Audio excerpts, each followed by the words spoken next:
Fala pessoal, aqui é o Guilherme Teles e sejam bem-vindos a mais um Fala com o Guilherme Teles. E aqui nós discutimos as estratégias na sua jornada de como chegar aos R$ 10.000 por mês, sendo de tecnologia ou não, através de certificações. Eu sou o Guilherme Teles e hoje a gente vai falar do Guia para Iniciantes em Computação em Nuvem, ou seja, um guia prático para você que não sabe nada de computação em nuvem e quer começar a sua jornada. Então vamos lá. Se você quer iniciar, né, a sua jornada para computação em nuvem, a gente vai falar sobre isso hoje, tá? E eu vou falar sobre o primeiro passo, né, que você precisa ter. Apenas lembrando que aqui no canal tem uma playlist chamada Iniciante em Cloud, que é focada para você que não sabe nada de computação em nuvem e quer alcançar o seu salário de R$ 10.000 por mês de tecnologia e não sabe por onde começar.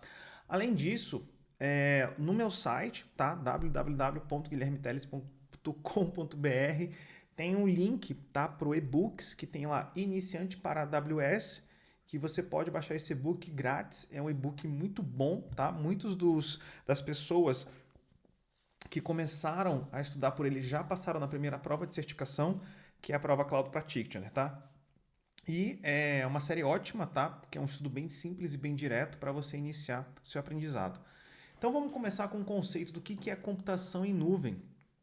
Tá? Então a computação em nuvem nada mais é do que entrega sob demanda de recursos de TI, como servidores, armazenamento, banco de dados e outros aplicativos por meio de uma plataforma de serviços em nuvem pela internet com preços pré-pagos. Tá? Então existe uma tabela de preço pré-definido, só que você só paga pelo uso. Então, a AWS ela possui e mantém hardwares conectados à rede necessários para os serviços de aplicativo. E você provisiona e usa o que você precisa por meio de um aplicativo da web. Então, você faz hoje todo o acesso, basicamente, de computação em nuvem pelo seu navegador. Tá?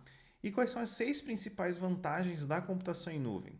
A primeira é que você troca despesa de capital por despesa variável. Então você paga apenas pelo que você usar e quando você usar. Você não precisa mais comprar servidores com antecedência ou fazer longos planos aí de 12, 24 ou 36 meses eventualmente com um data center. E aí você se beneficia de enormes economias de escala, ou seja, você obtém preços mais baixos, fazendo com que a AWS agregue serviços para você e para outros clientes.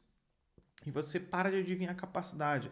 Isso era um dos problemas mais comuns há 5, 10, 15, até 20 anos atrás, que você tinha que estimar realmente quanto de CPU, quanto de memória, quanto de disco.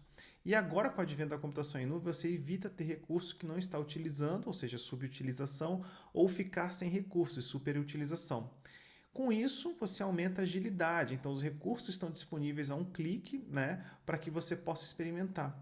E você para de gastar dinheiro executando e mantendo data center, ou seja, você se concentra nos negócios em vez de manter a sua infraestrutura. E, logicamente, você vai se tornar global em minutos. Então, você implementa em várias regiões para que seja rápido em qualquer lugar do mundo. E existem 3 tipos de computação em nuvem: a infraestrutura como serviço, a plataforma como serviço e software como serviço. Então vamos começar pela infraestrutura como serviço, que é o IaaS. A definição dele contém blocos de construção básicos para TI em nuvem, como recursos de rede, computadores, que sejam hardware virtual ou um hardware dedicado, e espaço de armazenamento de dados. Então, alguns exemplos é o EC2 e o Lambda. Quais são as vantagens? Uma maior flexibilidade e controle sobre os recursos de TI. É ótimo para arquitetos de infraestrutura e rede. E a gente tem plataforma como serviço, que é o PaaS. Então você não se preocupa com a infraestrutura para poder se concentrar na implantação e no gerenciamento dos seus aplicativos, como por exemplo o Elastic Beanstalk e o Lightsail. Quais são as vantagens, né? Você aumenta a eficiência, pois você não precisa mais se preocupar com a aquisição de recursos, planejamento de capacidade ou manutenção e aplicação de patches de software. É ótimo para desenvolvedores. E software como serviço, que é o SaaS, ele fornece um produto completo que é executado e gerenciado pelo provedor de serviços como um aplicativo de usuário final, para que você possa se concentrar em atividades geradoras de receita em vez de você manter infraestrutura, como por exemplo o Gmail. Quais são as vantagens? Você se concentra no uso do software e não se preocupa com a manutenção do serviço ou da sua infraestrutura, e é ótimo para usuários finais. E quais são os 3 tipos de implantação de computação em nuvem? É pública, híbrida e privada. Tá? A nuvem pública, os serviços são gerenciados pelo provedor em nuvem, como exemplo a gente tem a AWS, que é a Amazon Web Services, o Microsoft Azure e o GCP, que é o Google. E o híbrido é uma mistura do público e privado, ele conecta recursos existentes no local para a nuvem para eventualmente migrar para a nuvem ou fazer uma extensão, por exemplo, de uso de armazenamento em nuvem ou recursos de segurança. Exemplo, um site na nuvem pública, enquanto as informações de funcionários ficam na nuvem privada.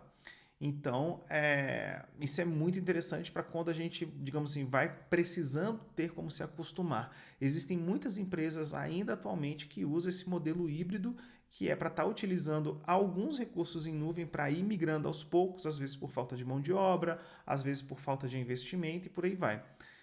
E aí, privado ou no local, né? Os recursos são gerenciados dentro dos data centers da sua empresa. A implantação comum é VMware ou OpenStack. E aí a gente vai ter que falar da infraestrutura global da AWS, né? Aí a gente tem a zona de disponibilidade, que são as AZs, então nada mais é que um centro de dados cheio de servidores. Pode ser um ou mais centros de dados agrupados devido à proximidade para formar uma única Z.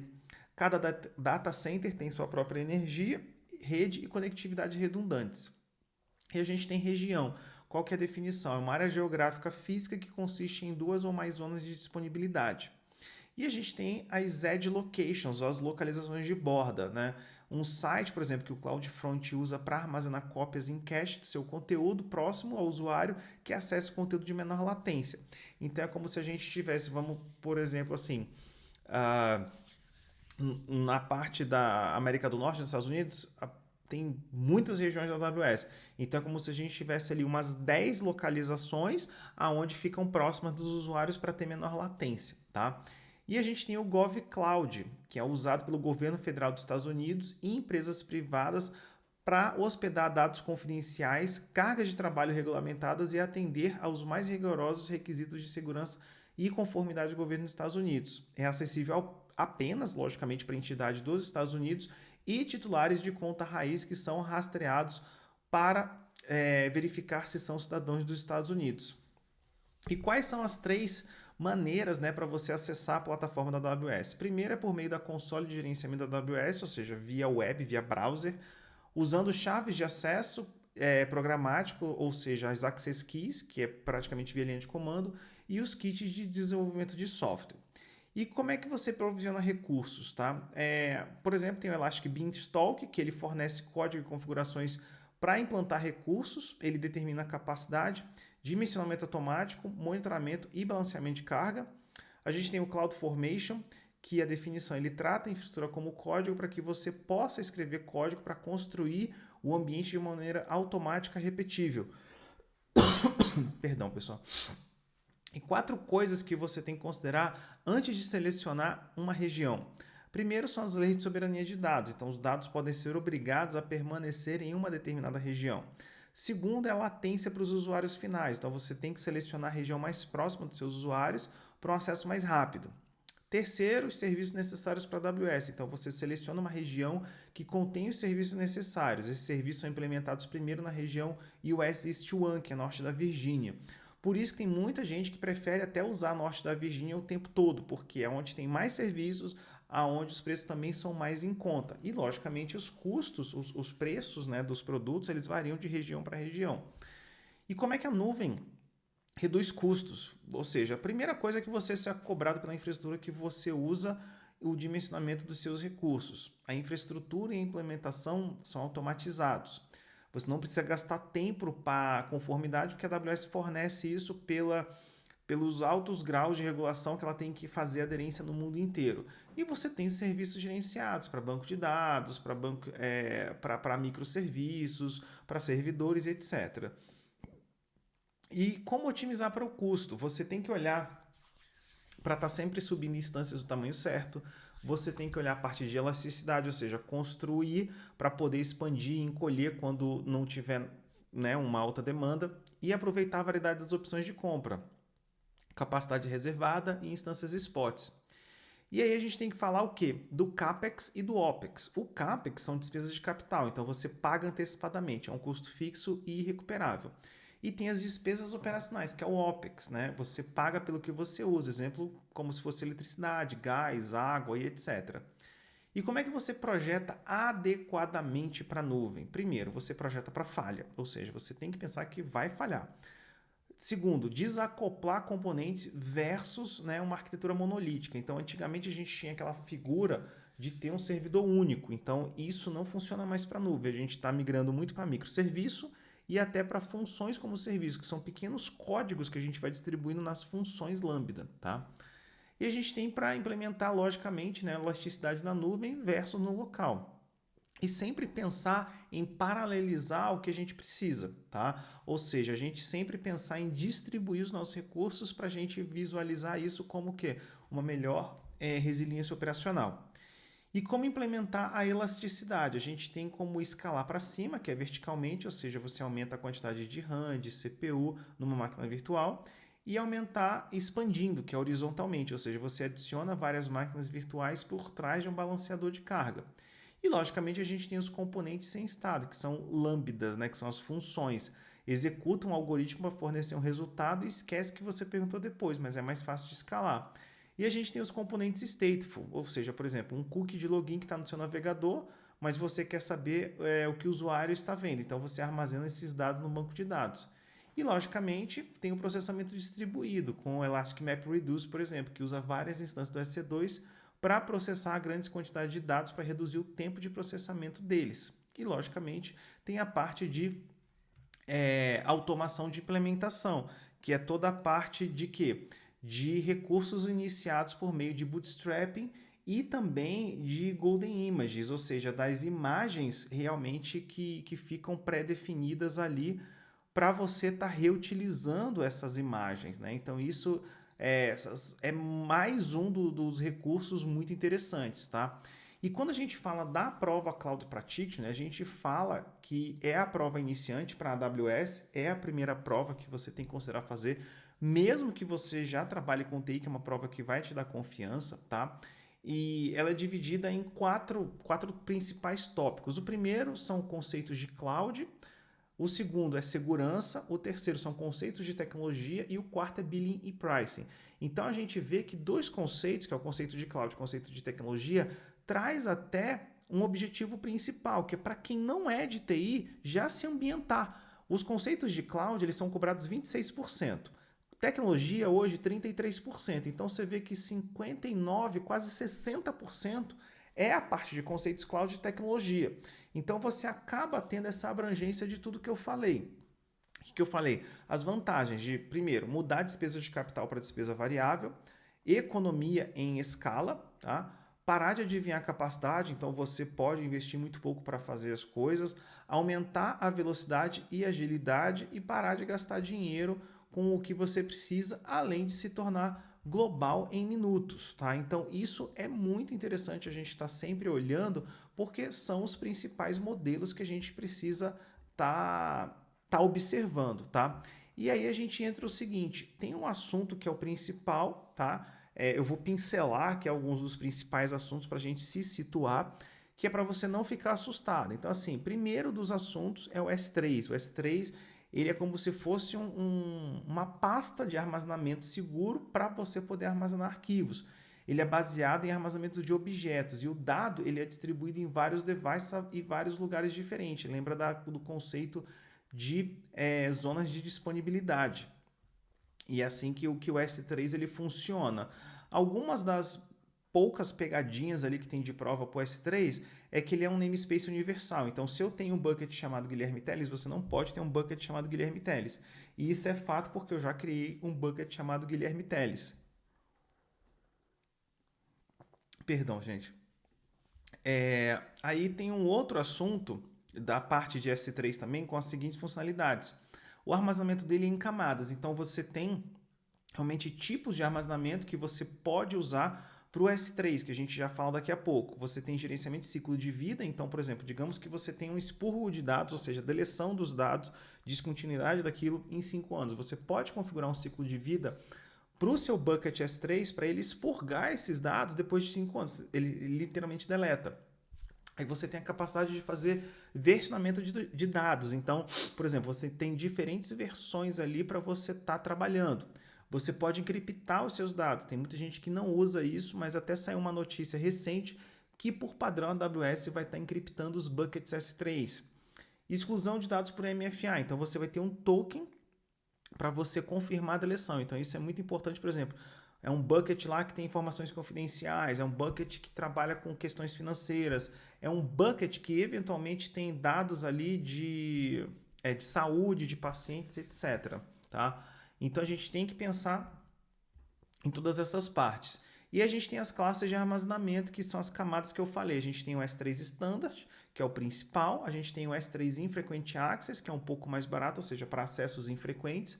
O S3 é de uma zona com infrequent access, ou seja, uma zona com acesso não frequente. O S3 de classificação inteligente, que é o Intelligent Tiering, que ele automaticamente, por exemplo, se tem lá um arquivo que ele é pouco utilizado, ele acaba indo para o S3 One Zone, que é de uma zona infrequent access, e depois pode eventualmente jogar para o Glacier. E no Glacier a gente tem dois tipos, tem o Glacier normal e o Glacier Deep Archive, que é o armazenamento frio, que é realmente o backup frio. Para quem é da antiga, é como se fosse aquele backup em fita, né? Que você tem que primeiro achar a fita que demora pra caramba, né?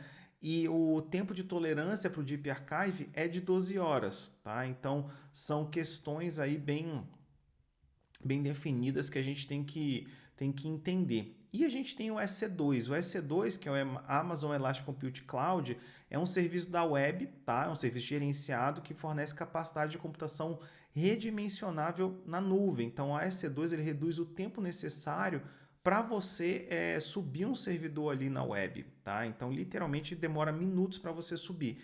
E você tem alguns tipos aí e modelos de preço para EC2. Você tem sob demanda, que literalmente você dá um clique, você começa a usar sob demanda e pagar sob demanda. Você tem o tipo reservado, que tem contratos de 1 a 3 anos e você inclusive pode fazer a modificação do tipo de servidor que você está utilizando. Você tem as instâncias spot, que permite que você ofereça aí qualquer preço para a capacidade desejada que você precisa. E você tem os hosts dedicados, ou seja, você realmente pode ter um servidor de armazenamento ali, um servidor físico para você, e até nesse servidor você pode subir as suas máquinas virtuais ali dedicadas, tá? Então isso é um fator bem interessante aí para você estar utilizando dentro da sua projeção ali de utilização da AWS para servidores. E a parte de banco de dados relacionais, a gente tem hoje, se não me engano, são 6 modelos, 6 tipos, né, de banco de dados relacionais que é suportado pela Amazon, que é o SQL Server, Oracle, MySQL Server, o PostgreSQL, o Aurora, que é da própria Amazon, e o MariaDB, tá? E dentro questão de banco de dados, tem um conceito muito importante que a gente não pode esquecer, que é a parte de multi-AZ versus read replicas. Então, assim, o multi-AZ é múltipla zona de disponibilidade, é para recuperação de desastres. E a read réplica, ela é para performance, ou seja, você cria ali uma réplica do seu banco de dados só para leitura. Então é muito interessante a gente estar olhando isso como uma matéria de performance, tá? E qual que é a diferença tradicional? Qual é a diferença principal entre a computação tradicional e a computação em nuvem? Então, primeira, os ativos de TI são tratados como recursos provisionados. Segundo, é global, sempre disponível e com capacidade escalável. Terceiro, os serviços gerenciados eles são de alto nível. Tem segurança por padrão e é direcionado para custos. Então, assim, a gente tem sempre uma questão muito interessante. Por quê? Porque você foca para você ter realmente uma definição clara de custos ali para o que você precisa fazer. E dois dos principais serviços que a gente tem, que é muito confundido, tá? Que é o CloudWatch, que é para monitoramento, e o CloudTrail, que é para monitoramento de chamadas de API, que é literalmente para você fazer uma auditoria na sua conta da AWS, para você entender o que está acontecendo ali, tá? E aí a gente vai para a questão de preços que eu já falei, tá? A política de preço é muito interessante porque assim, paga conforme o uso, paga menos quando você reservar, fizer as reservas, lembra dos contratos de 1 e de 3 anos, pagar ainda menos por unidade usando mais e pagar ainda menos com o crescimento da AWS. Então, sempre quando a AWS ela está atualizando a sua família de servidores, etc., sempre você acaba tendo para você instâncias mais baratas, às vezes até com a mesma configuração. E tem 3 fatores fundamentais de custo com a AWS, que você tem que entender, que é computação, armazenamento e dados de saída, tá? E é sempre bom você começar pela otimização de custos, porque, por exemplo, a adoção de serviço em nuvem não é apenas uma evolução técnica, também requer mudanças na forma como as organizações operam.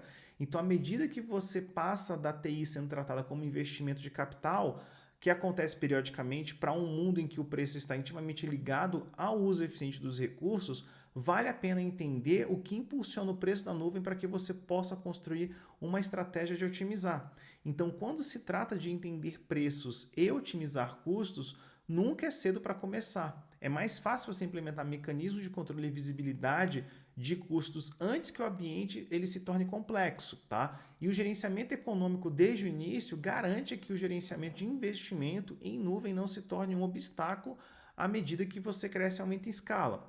E aí tem uma coisa que eu sempre falo para os meus clientes e para os meus alunos, é o seguinte: sempre que possível, quando você está planejando uma migração para a nuvem, uma construção de ambiente em nuvem, faça a utilização de tags. Tags são etiquetas que você cria categorias, por exemplo, cria categoria de acordo com o departamento, de acordo com a aplicação, de acordo com o ambiente, se é desenvolvimento, homologação e produção, para você ter a rastreabilidade dos seus custos ali dentro, tá? E aí, voltando um pouquinho, né, para a gente falar sobre o poder da flexibilidade de preços, os serviços da AWS eles têm preços independentes e transparentes para que você possa escolher e pagar exatamente o que você precisa, nada mais do que isso. Não são necessários contratos ou compromissos mínimos, né? A menos que você opte pelo modelo de instâncias reservadas. E ao pagar pelos serviços conforme a necessidade, você pode direcionar o seu foco para inovação e invenção, reduzindo a complexidade de compras e permitindo que os seus negócios eles sejam totalmente elásticos, tá? E uma das principais vantagens dos recursos baseados em nuvem é que você não paga por eles quando não está em execução. E ao desativar suas instâncias que você não usa, seja os servidores tradicionais ou de banco de dados, você pode reduzir seus custos em até 70% ou mais comparado com o uso 24 horas, 7 dias por semana. E isso permite que você seja muito mais econômico e ao mesmo tempo tenha a energia necessária e o investimento necessário quando as cargas de trabalho precisam estar ativas. Então isso realmente é uma parte, sabe, de alta diferenciação. E uma coisa para quem quer começar a estudar hoje, né, uma vantagem é que a AWS tem o Free Tier, né, que é o nível gratuito. Então, para ajudar os novos clientes ou estudantes a começar a utilizar a nuvem, a AWS oferece um nível gratuito. Então, se você é um novo cliente da AWS ou um estudante, você pode executar, por exemplo, instâncias micro gratuitas por 1 ano na AWS e também aproveitar um nível gratuito do Amazon S3 e de outros produtos, né, da AWS. Então, é só você digitar ali no Google AWS Free Tier, tá? Ou nível gratuito, que você se cadastra e você começa a utilizar.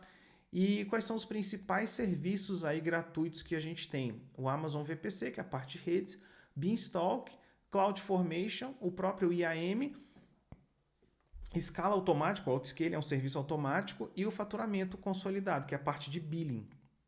Então isso é muito interessante a gente estar com esse entendimento do que pode e do que não pode fazer quando a gente está ali trabalhando com a parte de computação em nuvem, tá? Uma coisa, as precificações, por exemplo, de banco de dados, você vai ser cobrado pelas horas ligadas do servidor, as características do banco de dados, o tipo de banco de dados, o número de instâncias de banco de dados, o armazenamento provisionado, o armazenamento adicional, as requisições feitas e transferência de dados, tá? E aí, falando de custos, a gente tem que entender que, por exemplo, uma dica, né? O AWS Budgets, tá? Ele é usado para orçar os custos antes de serem incorridos. Então, através do Budgets, por exemplo, a gente pode falar, olha, o budget, né, o orçamento para essa conta é de $100. Então, você acaba botando uma trava ali. E o Cost Explorer, que é o explorador de custos, ele é usado para explorar os custos após a ocorrência. Então, você investiga aonde é que você está gastando dinheiro para aquela conta da AWS. E aí lembra das tags, né? As tags, elas são utilizadas para você identificar recursos. E os grupos de recursos também facilitam o agrupamento dos recursos que você está utilizando e as tags atribuídas a eles, tá? E você, lógico, pode usar várias tags ali para você estar organizando e identificando a sua conta, tá bom? E aí a gente fala um pouquinho do tema de segurança. Então, por exemplo, a AWS ela usa um modelo de segurança compartilhado. Então, quer dizer o quê? Enquanto a AWS gerencia a segurança em nuvem, a segurança na nuvem, ou seja, a AWS é a segurança da nuvem, o cliente é a segurança na nuvem, tá? Então, os clientes têm um controle pelo qual eles querem fazer segurança e implementar no seu próprio conteúdo. Então, por exemplo, a AWS vai garantir que o data center esteja seguro, que esteja dentro das normas e que você tenha uma disponibilidade da sua rede. Agora, se você tem a sua rede na AWS, você sobe servidores e você deixa tudo escancarado para a internet sem controle nenhum, a responsabilidade é sua. Se você guarda os seus arquivos num bucket S3, né, numa área de armazenamento de dados, e você não encripta, deixa tudo exposto, a responsabilidade também é sua, tá? Então, assim, a gente tem que entender realmente o que é culpa da AWS e o que é responsabilidade nossa como usuário, tá bom? E aí, continuando a parte de segurança, a gente tem o AWS WAF, que é um aplicativo que permite que você monitore as solicitações para os seus endpoints ali públicos, seja CloudFront, Application Load Balancer ou API, então você faz controle com determinadas regras gerenciadas. A gente tem o Shield, que é um serviço de proteção gerenciado por negação de serviço, que protege os aplicativos da web em execução, e o Shield ele fornece detecção sempre ativa e atenuações automáticas de linha, né, que eles minimizam o tempo de inatividade. Então a gente tem que estar sempre olhando isso. E a gente tem o Inspector, que é um serviço automatizado de avaliação de segurança que ajuda a melhorar a segurança e conformidade dos aplicativos implantados na AWS. Então ele faz descobertas que podem ser revisadas diretamente ou como parte de relatório de avaliação detalhado disponível na console ou na própria API do Inspector. E a gente tem o Trusted Advisor, tá? O Inspector é só para segurança. O Trusted Advisor não. O Trusted Advisor vai te aconselhar sobre otimização de custos, sobre desempenho, sobre segurança e tolerância à falha. Então, o Trusted Advisor é um recurso online para te ajudar a reduzir custos, aumentar o desempenho, melhorar a segurança e otimizar o seu ambiente da AWS. Então, ele fornece essa orientação em tempo real para você otimizar todos os seus recursos, tá certo? Então, isso é muito interessante. E aí, eu já falei do CloudTrail, que é para monitoramento de APIs e log de auditoria. Já falei do CloudWatch, que é para monitoramento. E tem o Config. O AWS Config ele fornece uma visão detalhada da configuração dos recursos da AWS na sua conta da AWS. Então, a AWS Config é uma ferramenta de configuração, tá certo? É isso que a gente tem que estar muito, muito atento. E aí você pode estar me perguntando, Guilherme, eu não entendi nada desses conceitos. Lógico, por quê? Porque isso é um vocabulário novo. O que você tem que fazer agora, se você tem realmente interesse em fazer uma certificação AWS, em entender qual que é o primeiro passo que você tem que dar, eu vou te falar agora qual que é o primeiro passo que você tem que fazer agora. A primeira coisa é baixar o e-book, seja no meu site, ou seja você se cadastrando no site da AWS, na parte de training, na parte de learning, porque lá tem white papers, lá tem artigos, lá tem os vídeos do próprio Reinvent e tem cursos gratuitos. O que eu te recomendo, começa sempre pela orientação do fabricante, ou de alguém que você confia muito, ou de alguém que você se sinta confortável. Não tem o certo e tem o errado nisso. O que eu recomendo como melhor prática é que você comece estudando, tá, pelo guia de certificação do fabricante. Sobre certificação, eu já falei em outros vídeos, eu só vou pincelar. Certificação é uma atestação, é um atestado, tá? É um documento que você tem, é um certificado assinado pelo fabricante que você tem competências necessárias de acordo com o nível da prova para você realmente começar a trabalhar naquela empresa. Eu recomendo que você faça a Cloud Practitioner inicialmente, porque como eu falei no início do vídeo, 60% da prova são conceitos de cloud e de tecnologia. Aí você tem o restante, que é a parte de precificação e tem a parte de segurança. Então, assim, É uma prova bem acessível, é uma prova bem fácil, é uma prova que você consegue colocar à prova o que você realmente precisa fazer para chegar do outro lado e conseguir o seu primeiro emprego em certificação em nuvem, tá? Agora, se você quer um detalhamento melhor, se você quer realmente uma assessoria completa, vai lá no meu site, se inscreve para a próxima jornada 10 mil por mês em TI, que a gente vai trabalhar e eu vou te mostrar o passo a passo de como é que você consegue tirar 4 certificações no período de 12 meses e tá começando com um salário aí, alcançando o salário de até 10 mil reais por mês em TI, tá? E quando eu falo TI, eu estou falando de computação em nuvem, que é a área que está mais crescendo no pós-pandemia, por vários outros motivos que eu já falei em outros vídeos, tá bom? Então, se você tiver alguma dúvida, alguma crítica, alguma sugestão, pode deixar aqui nos comentários ou me contactar direto aí no Instagram. Eu fico por aqui. Um grande abraço.